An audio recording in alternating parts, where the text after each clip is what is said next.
This is the PKF Texas Entrepreneurs Playbook. I'm Russ Capper, this week's guest host, and I'm here once again with Kristin Ryan, Audit Senior Manager, and one of the faces of PKF Texas Employee Benefit Plan team.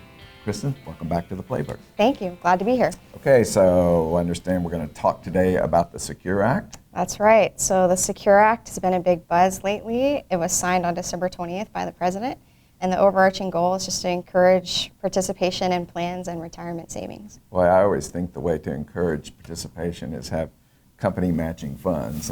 Yeah, is absolutely, that right? absolutely. Right. And that hasn't changed, but some of the things that have changed for defined contribution, or as we refer to them, DC plans, which are 401k plans typically, are the biggest one that I'm hearing about, and rightfully so, is the open multiple employer plans, or MEPs.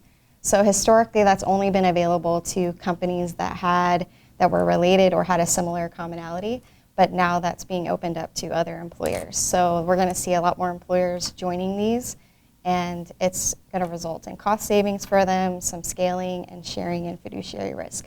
Okay, so joining, does that mean employees from really other companies can come in together? The same plan. Wow. Mm-hmm.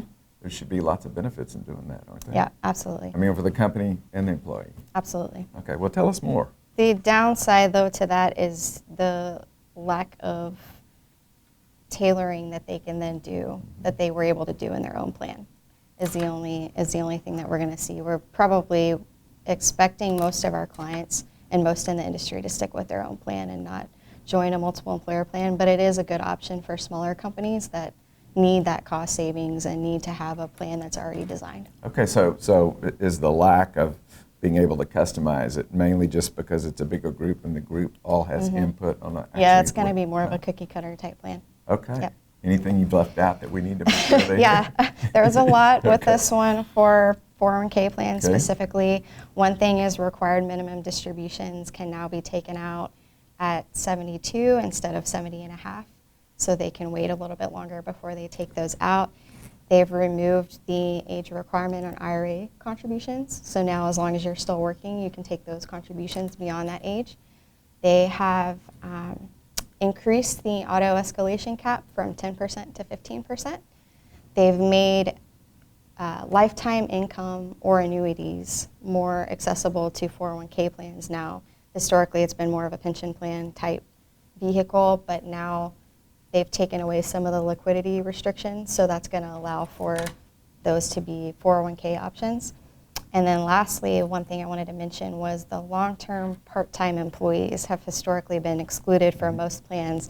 Now, if they've been with the company for 3 years and they meet certain criteria, then they are allowed to participate in the plan. Wow. So this was signed December 20th, 2019, and so it's happening right now. Absolutely.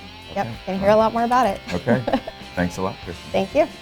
For more information about this topic, visit pkftexas.com/benefit plan audits. This has been another Thought Leader production brought to you by PKF Texas, the Entrepreneurs Playbook. Tune in next week for another chapter.